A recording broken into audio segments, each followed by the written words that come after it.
Hello बच्चों, good morning. जैसा कि आपका 12th में मैट्रिक्स चल रहा था, उसमें एक्सरसाइज 3.2 की हम बात कर रहे थे, तो उसमें क्वेश्चन नंबर 18 तक हो गया है। आज हम क्वेश्चन नंबर 19 की बात करेंगे। क्वेश्चन नंबर 19 में लिखित क्वेश्चन है, आपको एप्लीकेशन टाइप का क्वेश्चन है। उसमें आपको आव्यूह का प्रयोग करके क्वेश्चन क्या करना है, सॉल्व करना है। क्वेश्चन नंबर 19 में आपका ये कह रहा है, किसी व्यापार संघ के पास 30,000 रुपये का कोष है, जिसे दो विभिन्न प्रकारों के बांडों में निवेश करना है। प्रथम बांड में 5% वार्षिक तथा द्वितीय बांड पर 7% वार्षिक ब्याज प्राप्त होता है। आव्यूह गुणन के प्रयोग द्वारा यह निर्धारित कीजिए कि 30,000 रुपये के कोष को दो प्रकार के बांडों में निवेश करने के लिए किस प्रकार बांटे कि जिसे व्यापार संघ को कुल वार्षिक ब्याज का 1800 हो और 2,000। देखो बच्चा, क्वेश्चन समझ लो। जैसे मान लो किसी व्यक्ति के पास 30,000 रुपया है और वो दो जगह निवेश करके वो ब्याज कितना प्राप्त करता है, 1800 प्राप्त करता है, पहला क्वेश्चन। और अगर वैसी 30,000 को अगर दो जगह निवेश करता है, ब्याज दिया हुआ है बच्चा, दो जगह निवेश करता है, तो पहले जगह 7% पे देता है, दूसरे जगह आपको 5% पे, या पहले 5 लिखा, सॉरी, पहले जगह जो पहला है ब्रांड कितना है 5%, 7% का ब्याज क्या करता है, ब्याज पे दो जगह देता है। तो अगर 1800 वार्षिक ब्याज मिलेगा, तब 1800 के लिए दो जगह पर कितना कितना डिस्ट्रीब्यूट करेंगे, और ब्याज अगर आपका 2,000 हो, तब आपको बताना है कि पहले जगह कितना अमाउंट दिया, दूसरे जगह अमाउंट कितना दिया।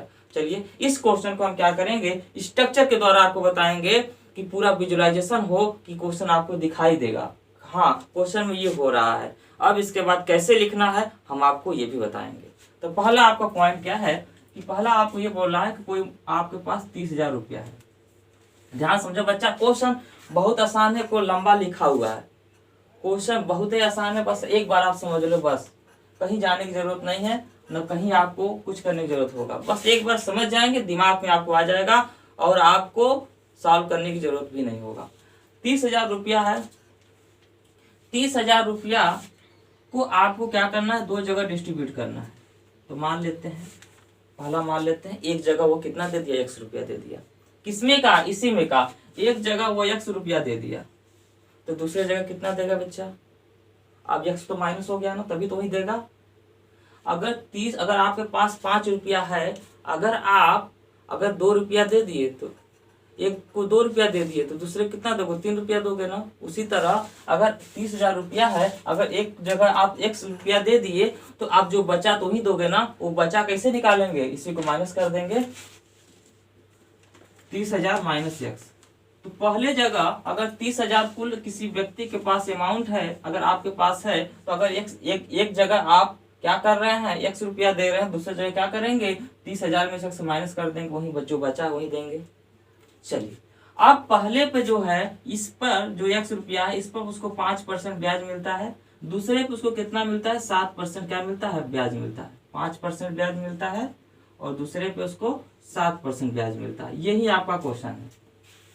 तो अगर 5% ब्याज का मतलब क्या हुआ, 5/100, परसेंटेज मतलब क्या होता है, 1/100।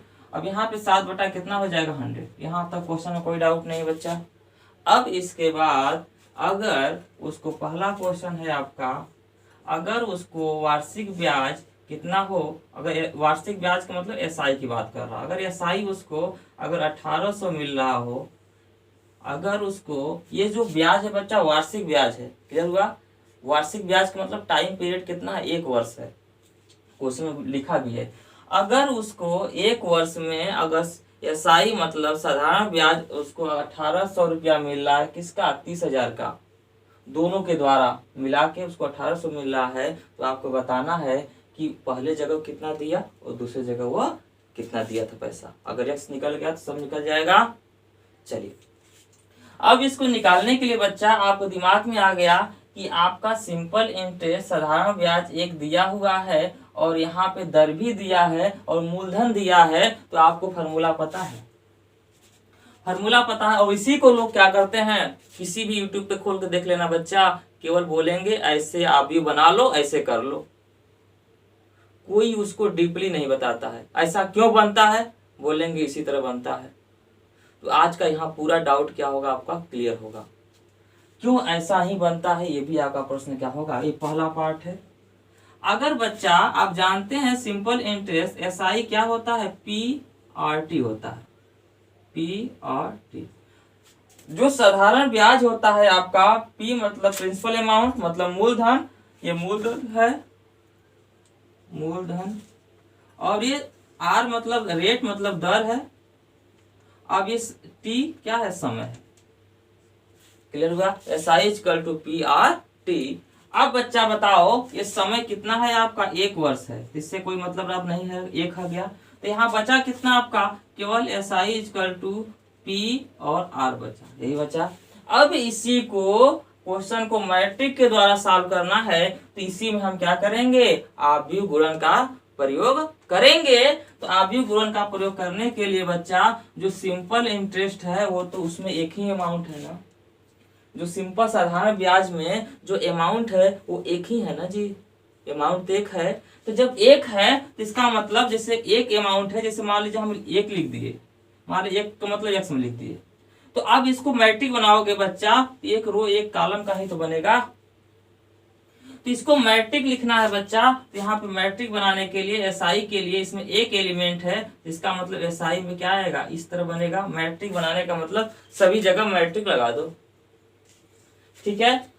अब यहाँ पे बच्चा देखो P पर भी मैट्रिक लगेगा और R पे भी क्या लगेगा, मैट्रिक लगेगा। ध्यान समझो बच्चा, अभी यहाँ पे क्लियर कर, एसआई में तो क्लियर है कि 1x1 मतलब एक ही एलिमेंट है, लेकिन यहाँ पे आपकी हम बात करेंगे कि P और R में दो दो एलिमेंट है। P में कितना एलिमेंट है, x है, 2 प्रकार का मूलधन है। जो P है उसको क्या किया गया है, 2 प्रकार के प्रिंसिपल अमाउंट में डिस्ट्रीब्यूट किया गया है, लेकिन R क्या है, 2 प्रकार का दर भी है। तो अब 2 एलिमेंट रहेंगे बच्चा, तो मैट्रिक बनाना पहला वीडियो में बताए हैं, इसीलिए तो सिखाए थे आपको कि अगर 2 एलिमेंट है बच्चा, ये 2 मान लो A और B है, इसका आव्यूह बनाना है, तो आप क्या कर सकते हो, या तो ऐसे बना सकते हो, या तो आप रो वाइज बना सकते हो, या तो कॉलम वाइज बना सकते हो, और कोई रास्ता आपके पास नहीं है। यही होगा, अगर 2 एलिमेंट है मैट्रिक बनाना, इसीलिए तो हम सिखाए थे आपको कि अगर 2 एलिमेंट है या तो रो वाइज बनाओगे या तो कॉलम वाइज बनाओगे।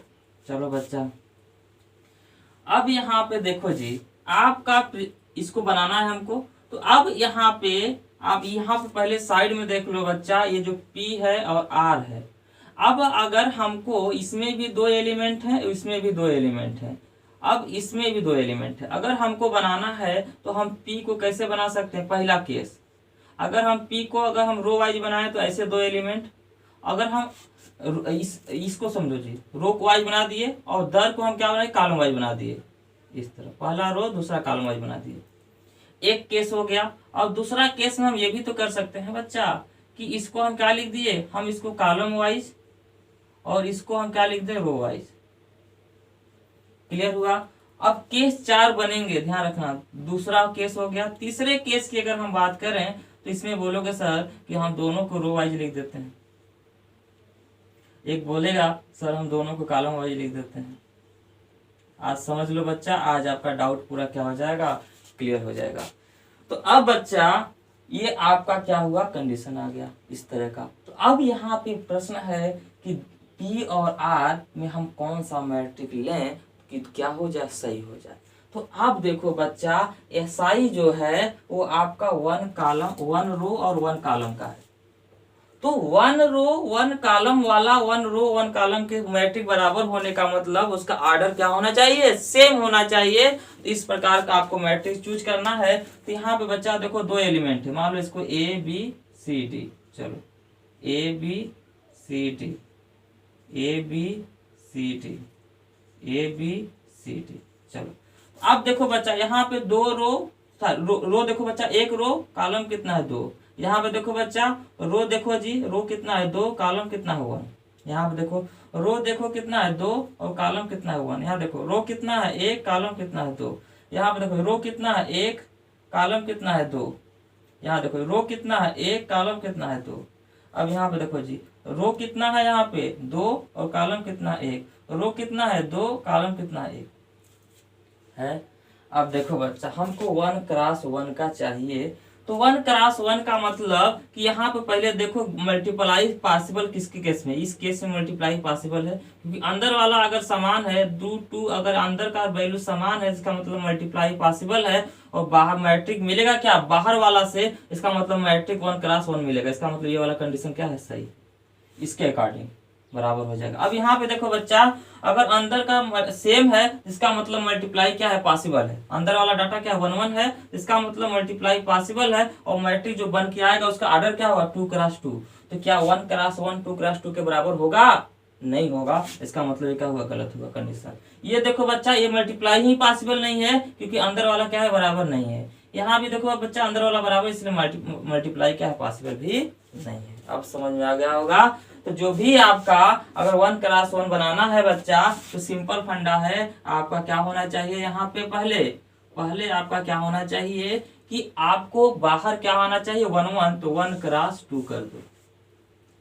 अब यहाँ पे जो दर है वो क्या होना चाहिए, अंदर वाला 2 कर देते हैं बाहर वाला 1 कर देंगे, तो देखो यही वाला मैट्रिक बन के चला आएगा। ऐसा क्यों बनता है समझ में आया, क्योंकि अंदर वाला 2 2 क्या है समान है तो मल्टीप्लाई पॉसिबल हो गया, और बाहर वाला क्या दे देगा कि जो मल्टीप्लाई करेंगे उसका मैट्रिक का क्या आ जाएगा आपका ऑर्डर आ जाएगा, तो ऑर्डर क्या होगा 1x1।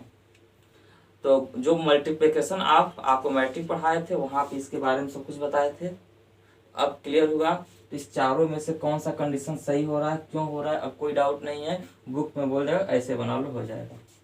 ऐसे क्यों बना लेते हैं, थोड़ा सा लेक्चर लंबा हुआ है लेकिन आई होप ये क्या हुआ तरीका आपको क्या हो गया होगा क्लियर हो गया होगा। चलिए क्यों बनता है अब कोई डाउट नहीं है, अगर क्यों का प्रश्न आपको मिल गया तो कितना भी क्वेश्चन आप क्या कर सकते हैं सॉल्व कर सकते हैं। चलो बच्चा इसके बाद अब कुछ नहीं बचा बच्चा, एसआई कितना है 1800 है। अब देखो बच्चा 2 अमाउंट आपको लिखना है यहाँ पे, तो चलो यहाँ पे P है यहाँ पे P1 लिख देते हैं, या इसी जगह रहने दो बच्चा, डाटा डायरेक्ट लिख देना है यहाँ पे डायरेक्ट। चलो यहाँ पे हम ये P के लिए समझ जाना, ये R के लिए समझ जाना। तो यहाँ पे P के लिए कितना है 2 प्रकार का है, एक X है और एक कितना है 30,000। डायरेक्ट लिख देना बच्चा अमाउंट, या हम लिख देते हैं डायरेक्ट नहीं तो कंफ्यूज जाओगे। चलो डायरेक्ट हम अमाउंट लिख देते हैं, थोड़ा इतना में तो हो जाएगा, ये भी इतना में हो जाएगा। चलो तो आपका कितना है और एसआई कितना है आपका, ये एसआई जो है आपका 1800 है, इसको भी लिख दीजिए डायरेक्ट।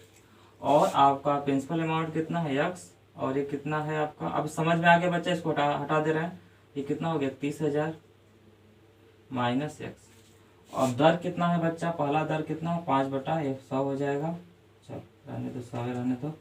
इसको कितना है 7 क्या हो जाएगा 100। और क्वेश्चन में कोई दम नहीं है बच्चे, ये क्या है आपका 1800।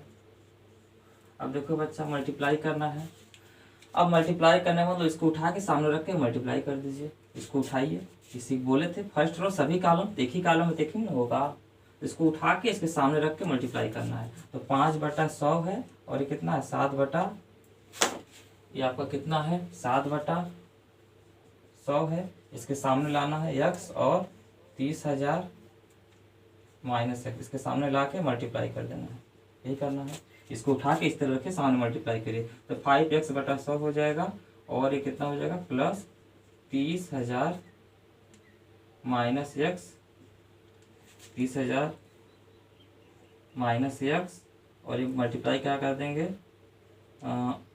7/100। क्लियर हुआ बच्चा। अब देखो ये भी ऑर्डर क्या है 1x1 का, ये भी 1x1 का है, और अगर 2 मैट्रिक अगर सेम ऑर्डर के हैं और बराबर है तो करस्पॉन्डिंग एलिमेंट भी क्या होंगे बराबर होंगे। तो इसमें एलिमेंट 1 है इसमें एलिमेंट 1 है, तो एलिमेंट क्या हो जाएगा बराबर हो जाएगा। समझ में आया मैट्रिक क्यों हट गया, अब 5x/100 हो जाएगा, प्लस ये कितना हो जाएगा यहाँ पे बच्चा इसको कर दो 30,000 रहने दो, 30,000 माइनस x 7 क्या कर दो 100 एलसीएम लेके बच्चा ऊपर भेज दो। यहाँ तक हो गया होगा बच्चा, इसको रफ कर दे रहे हैं। चलो जी देखो अब बच्चा यहाँ पे 100 एलसीएम लेके 100 यहाँ भेज दो, 18 2 0 पहले 2 0 और आ जाएगा, ये कितना हो जाएगा 2 0 हो गया ना जी। चलो ये कितना हो गया 1 दहाई सैकड़ा हज़ार 10 लाख 1,80,000 हो गया। क्लियर हुआ। यहाँ पे कितना हो जाएगा 5x और ये कितना हो गया प्लस 7 × 21 1 2 3 4 फिर हुआ 2,10,000 ये हो गया। अब इसके बाद क्या हो जाएगा आपका -7x। अब देखो बच्चा, जब ये 1,80,000 2,10,000 जब इधर आएगा तो ये माइनस हो जाएगा, ये कितना हो जाएगा इधर आएगा तो ये कम है ज़्यादा है तो माइनस कितना हो जाएगा 30,000, 30,000 हो गया। चलो ये 30,000 माइनस में 30,000 हो गया। अब इसके बाद ये कितना हो जाएगा -2x, माइनस माइनस कैंसिल हो गया बच्चा, x इक्वल टू कितना हो गया 15,000। तो अगर x एक जगह, अब x का मतलब क्या होगा, पहले जगह कितना इन्वेस्ट किया वो 15,000, तो दूसरे जगह कितना इन्वेस्ट करेगा बच्चा, ये दूसरा है ना, ये पहले जगह ये दूसरे जगह, तो दूसरे जगह कितना इन्वेस्ट करेगा 30,000 माइनस 15 15,000। क्लियर हुआ, सेम अमाउंट दोनों जगह इन्वेस्ट करेगा। तो यहाँ तक बताओ बच्चा, कोई डाउट नहीं है क्वेश्चन में। अब लिखना क्या है बच्चा, आपको मान लेना है कि व्यक्ति क्या कर रहा है, पहले जगह 1 रुपया इन्वेस्ट किया, दूसरी जगह इतना इन्वेस्ट करेगा, तो मूलधन का गुणन आव्यूह और दर का गुणन आव्यूह, इसके बाद अकॉर्डिंग टू क्वेश्चन आपको क्या कर देंगे, इसको यही लिखना है बस। तो करना क्या है, केवल यही करना है, ये आपको केवल लिखना है और याद करना। बच्चे इसे क्या करते हैं, याद करते हैं कि ऐसे ही बनेगा। तो आप बताओ, अब याद करने की जरूरत है नहीं है। क्लियर हुआ, चलो एकदम स्ट्रक्चर क्लियर हो गया होगा दिमाग में। चलो इसको लिख लो बच्चा। अब इसी में बच्चा बी पार्ट है, बी पार्ट भी देख लो, इसको रफ कर देते हैं। चलो इसका बी पार्ट देख लो बच्चा, सेम क्वेश्चन है।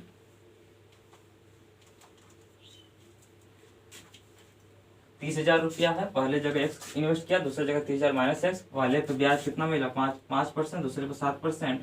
अब उसका बोल रहा है SI कितना है आपका, SI कितना दिया है बच्चा 2,000, SI कितना है 2,000। तो आपको क्या बताना है, पहले जगह कितना इन्वेस्ट किया था, दूसरी जगह कितना इन्वेस्ट किया था, निवेश किया था। अब यहाँ पे आपका SI इक्वल टू क्या होता है, PRT R1 है, इसका मतलब क्या हो जाएगा, इसको नहीं लेंगे क्योंकि समय क्या है 1 वर्ष के लिए है, तो लेने की जरूरत नहीं है। अब इसका मैट्रिक बनाना है, इसको हम क्या करेंगे, SI कितना एक ही अमाउंट है, तो 2,000 हो गया। अब यहाँ पे बच्चा 1x1 का है, बराबर करने के लिए हमको जो प्रिंसिपल अमाउंट है उसको 1x2 में बनाना पड़ेगा, 1x2 में, और दर क्या है 2x1 में बनाना पड़ेगा, तभी तो क्या होगा, अंदर वाला सेम है 2x2। देखो ये 1x1 हो गया, ये क्या हो, रो कितना है 1, कॉलम कितना है 2, यहाँ रो कितना है 2, कॉलम कितना है, अंदर वाला सेम है तो मल्टीप्लाई पॉसिबल है, मल्टीप्लाई करने का ऑर्डर क्या आएगा 1x1 आएगा। चलो तो यहाँ पे आपका प्रिंसिपल अमाउंट कितना है x, और सेम क्वेश्चन है बच्चा 30,000 माइनस x, और यहाँ पे दर कितना है 5/100, और यहाँ कितना 60/100। क्लियर हुआ। अब सॉल्व कर दो बच्चा, यहाँ पे 2,000 रहेगा, मल्टीप्लाई कर दो जी, यहाँ पे इसको सामने उठा के खड़ा करके मल्टीप्लाई कर दो, कितना होगा 5x बटा कितना हो जाएगा 100, और ये प्लस 30,000 माइनस x इंटू 7 क्या हो जाएगा 100। अब देखो बच्चा, अब ये क्या है, मैट्रिक क्या है 1x1 का है, तो यहाँ पे क्या हो जाएगा, मैट्रिक हट जाएगा दोनों तरफ, अगर ऑर्डर सेम है तो इसका मतलब करस्पॉन्डिंग एलिमेंट बराबर होंगे। तो यहाँ पे 2,000, अब डायरेक्ट हम एलसीएम भी ले रहे हैं, और 2 0 से क्या हो जाएगा, यहाँ पर मल्टीप्लाई हो जाएगा, तो ये कितना हो जाएगा 2 लाख हो जाएगा। अब यहाँ पे कितना हो जाएगा 5x प्लस 7 3 21 4 0 है, तो 2,10,000 ये हो गया, माइनस 7x, यहाँ पे 2,10,000, और ये आपका कितना है 2 लाख। ठीक है, हाँ चलो ये आपका 2 लाख है, 2,10,000, जब इधर आएगा तो क्या बचेगा -10,000, और ये कितना हो जाएगा आपका -2x, 2x बराबर कितना हो जाएगा, माइनस माइनस कैंसिल 5,000। एक जगह कितना देगा बच्चा, वो कितना रुपया देगा, एक जगह 5,000 देगा, तो दूसरी जगह कितना देगा, 5 माइनस कर दो कितना देगा 25,000। बताओ बच्चा, क्वेश्चन में कोई दम है नहीं है ना, एकदम क्वेश्चन स्ट्रक्चर पर सॉल्व किए हैं, एक बच्चा भी समझ जाएगा। चलिए तो यहाँ तक क्वेश्चन आपका क्या हुआ, क्वेश्चन नंबर 20 क्या हुआ आपका, question number 19 question number 19 complete हुआ। अब क्वेश्चन नंबर 20 भी सेम इसी तरह है, पहले इसको लिखिए, इसके बाद क्वेश्चन नंबर हम 20 की बात करते हैं। इसको जल्दी लिखिए, फटाक से लिखिए। क्वेश्चन नंबर आपका 19 तक कंप्लीट हो गया, क्वेश्चन नंबर हम 20 की बात करेंगे। क्वेश्चन नंबर 20 बहुत ही आसान है, 19 से भी आसान है। इसमें क्या करना है, जैसे मैट्रिक बनाना सीखा है उसी प्रोसेस सॉल्व करना है। इसमें क्वेश्चन बोल क्या रहा है, आपके पास बुक है तो क्वेश्चन पढ़ने की ज़्यादा जरूरत नहीं है। अब इसमें कह क्या रहा है आपको हम बता देते हैं। स्कूल पुस्तकों की दुकान, हाँ मान लीजिए एक स्कूल है, उसमें पुस्तकों की दुकान है जिसमें 10 दर्जन रसायन विज्ञान, 8 दर्जन भौतिक विज्ञान और 10 दर्जन अर्थशास्त्र की बुकें हैं। ठीक है, अर्थशास्त्र मतलब इकोनॉमिक्स की बुक है। अब इनके विक्रय मूल्य दिया हुआ है 80, 60 और 40 प्रति बुक दिया हुआ है। जो बुक रखे हुए हैं वो दर्जन में रखे हुए हैं और रुपया क्या है, प्रति बुक है। क्लियर। तो आपको गुणन विधि के द्वारा क्या करना है, कुल धनराशि ज्ञात करनी है। तो कुल धनराशि का मतलब क्या हुआ बच्चा, बुक और रुपया का क्या करना पड़ेगा, मल्टीप्लाई करना पड़ेगा। बुक कुल धनराशि का मतलब क्या होता है, कुल धनराशि। कुल धनराशि का मतलब ये हुआ टोटल अमाउंट। टोटल अमाउंट क्या आता है, पुस्तक इनटू क्या हो जाएगा मूल्य, तो इसी से क्या आएगा, कुल अमाउंट। क्लियर है कॉन्सेप्ट। अब इसी को आप लिखना कैसे है कि मान लेंगे, माना है आपका जो बुक होगा उसका आप क्या मानेंगे, एक मैट्रिक मानेंगे। वो मैट्रिक ये होगा और पहला मैट्रिक को क्या लिखना है, आपको लिखना तरीका सिखाए थे। ये माना है बच्चा, क्वेश्चन नंबर 20 है माना। जो मैट्रिक ए है, जो पहला मैट्रिक मानेंगे, वो कुल धनराशि बच्चा एक ही होगा ना। तो जो भी मैट्रिक आपको आएगा 1x1 लाना है। तो पहले बुक वाला जो मैट्रिक होगा वो किस रूप में मानना है हमको, रो वाइज मानेंगे।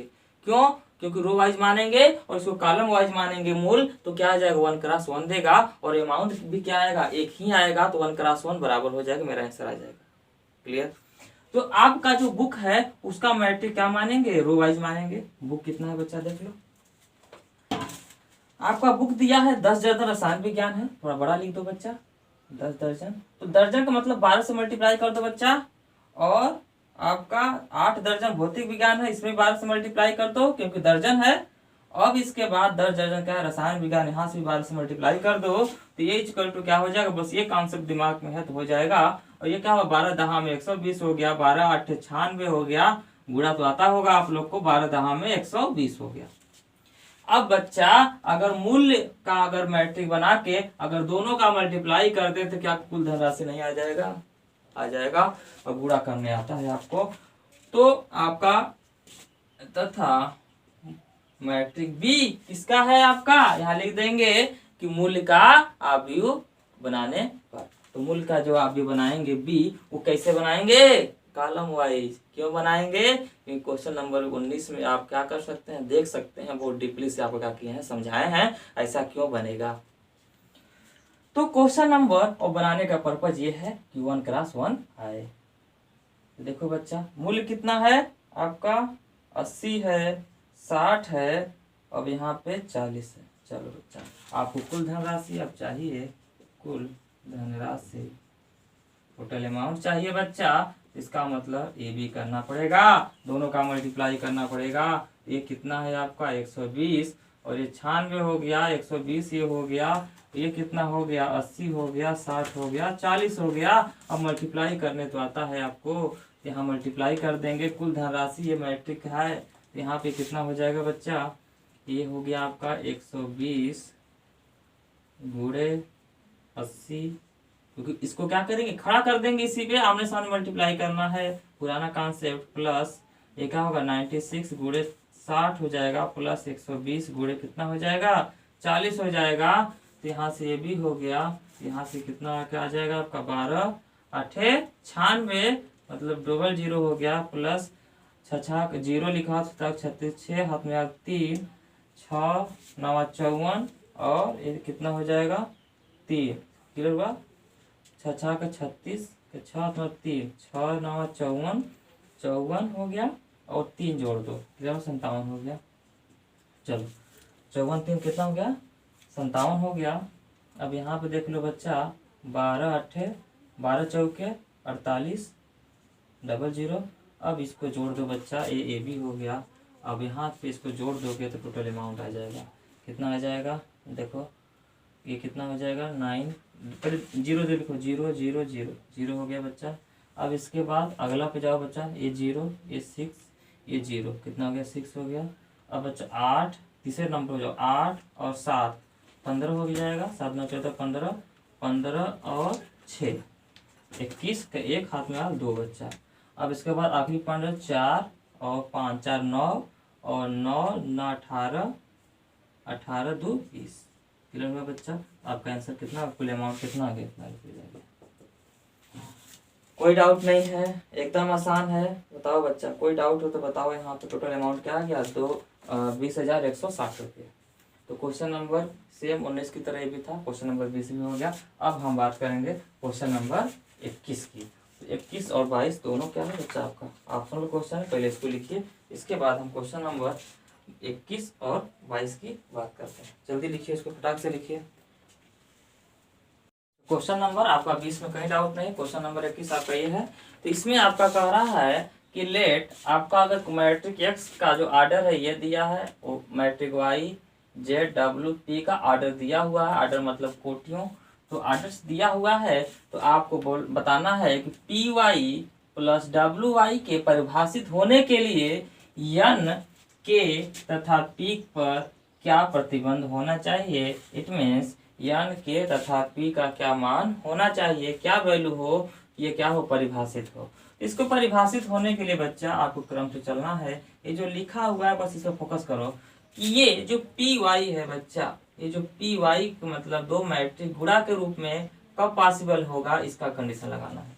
दो मैट्रिक गुणा में होने के लिए, गुणा मतलब कि ये हुआ, गुणा का मतलब ये हुआ कि हम इसका गुणा कब कर पाएंगे, मतलब इसका गुणा पॉसिबल है कि नहीं है। गुणा का मतलब मल्टीप्लिकेशन, तो मैट्रिसेस मल्टीप्लिकेशन जो आपका टॉपिक है वहां पे आपको आना है।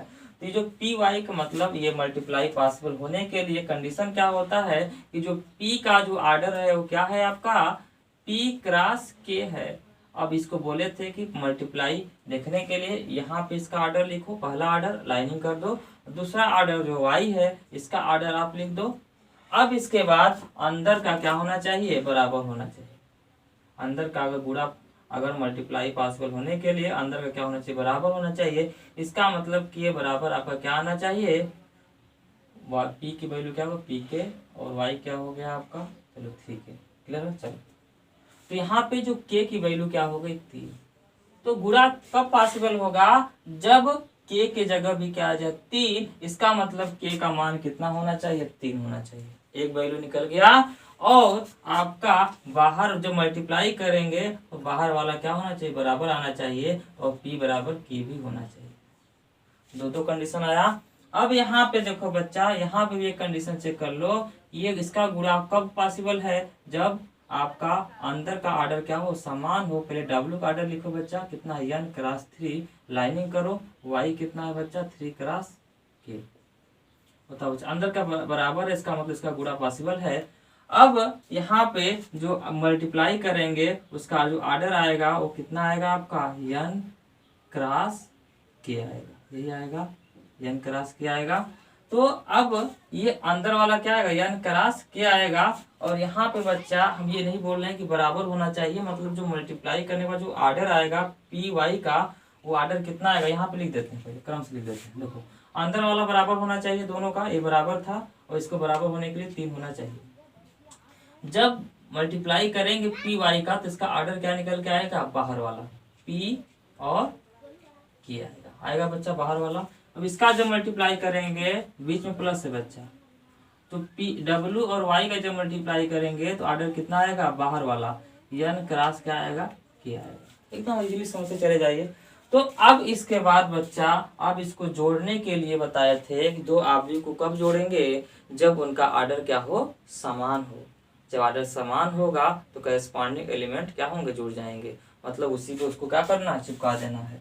तो अब इसको जोड़ने के लिए जो ऑर्डर क्या होगा, समान होना चाहिए। इसका मतलब इसका जो रो है, इसका रो क्या है, पी, और इसका जो रो है वो क्या होना चाहिए, बराबर होना चाहिए। और इसका जो कॉलम है वो कॉलम क्या है, के, इसका कॉलम क्या होना चाहिए, बराबर होना चाहिए। तो बच्चा देखो कितने कंडीशन आपको निकल के आ गए।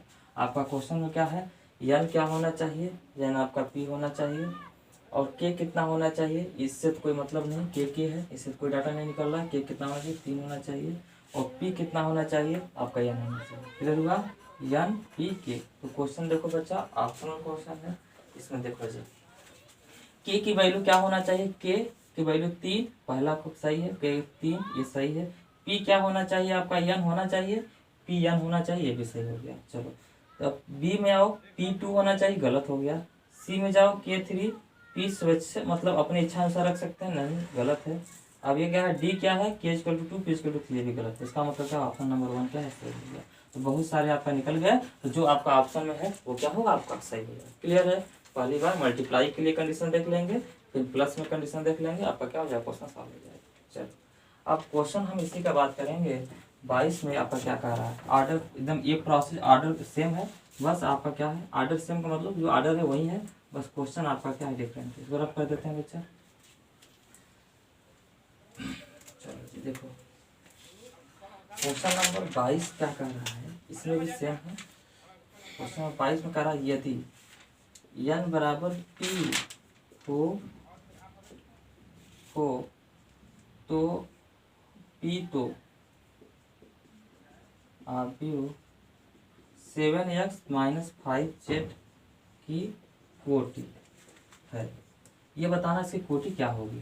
चलो ठीक है, 7x - 5z की कोटि क्या होगी यदि n बराबर p हो तो। चलो तो अब बच्चा, अब यहाँ पे जो कंडीशन है आपको यहाँ पे इसकी कोटि देखना है हमको, इसकी कोटि निकालना बहुत ही आसान है। देखो जी, अब यहाँ पे किसी मैट्रिक में बच्चा अगर 7 से मल्टीप्लाई करोगे तो किसी नंबर से मल्टीप्लाई करने में कोई आर्डर में कोई फर्क आता है नहीं ना, केवल एलिमेंट में मल्टीप्लाई होता है। इसका जो आर्डर है बच्चा, एक मिनट बच्चों थोड़ा लाइट कट गया है। देखो जी, जब इसका जो आर्डर है, क्या यह एक मैट्रिक है, अगर 7 से अगर मल्टीप्लाई करेंगे तो क्या आर्डर चेंज होगा, नहीं, बस एलिमेंट में क्या हो जाता है, मल्टीप्लाई हो जाता है, जो उसका आर्डर है वही आर्डर रहेगा। तो जो x का आर्डर है मल्टीप्लाई कर दें या न करें तो उसका आर्डर चेंज नहीं होगा। मतलब इसका मतलब मल्टीप्लाई करने पे आर्डर का चेंजिंग नहीं होता है। तो x का आर्डर क्या है, 2 क्रॉस n है। अब बीच में माइनस है, इसका मल्टीप्लाई करने पे आर्डर आ रहा है बच्चा, इसका मल्टीप्लाई करने पे जो इसका आर्डर आएगा वो क्या आएगा, ये n है, x है ना, 2 क्रॉस n ही होगा, माइनस 5 से मल्टीप्लाई करेंगे जेड में तो आर्डर चेंज नहीं होगा, जो जेड का आर्डर है वही रहेगा। जेड का आर्डर कितना है बच्चा आपका, जेड क्रॉस 2 क्रॉस पी है कि जेड क्रॉस है, जेड का है 2 क्रॉस पी है, क्लियर हुआ, ये 2 है। चलो जी, ये 2 क्रॉस पी है। अब बच्चा इसको घटाएंगे तो इसका मतलब जब घटाना हो या जोड़ना हो तो आर्डर क्या होता है, बराबर होता है। जब आर्डर बराबर होगा तभी क्या करेंगे, सेम आर्डर होने पे जोड़ते और घटाते हैं। इसका मतलब यहाँ पे अगर पहले का जो रो है 2 और दूसरे का जो रो है वो क्या होगा, बराबर होगा।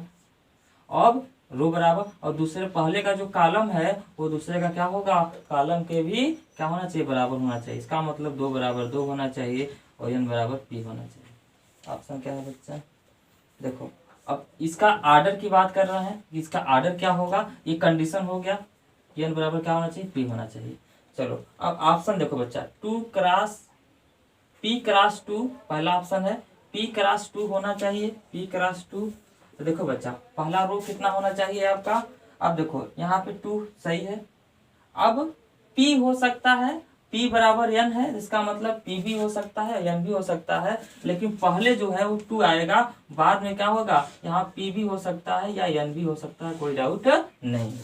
तो पहला तो स्वयं देख कर ही बता देंगे गलत है। दूसरा 2 क्रॉस n, ये सही है, एकदम 100% सही है, 2 क्रॉस n, क्योंकि n भी हो सकता है या p भी हो सकता है, ये सही है। अगर n क्रॉस 3 ये तो गलत है, p क्रॉस n ये भी गलत है, क्योंकि पहले 2 आएगा, बाद में p भी हो सकता है और n भी हो सकता है, क्योंकि दोनों क्या है, बराबर है। क्लियर है, कोई डाउट नहीं है। तो आई होप यहाँ तक आपका पूरा एक्सरसाइज क्या हो गया, कंप्लीट हो गया। अब आपका नेक्स्ट एक्सरसाइज के लिए हम पहले कॉन्सेप्ट सिखाएंगे, फिर एक्सरसाइज सिखाएंगे। तो थैंक यू सो मच, इसको आप क्या करिएगा, रिवाइज कर लीजिएगा।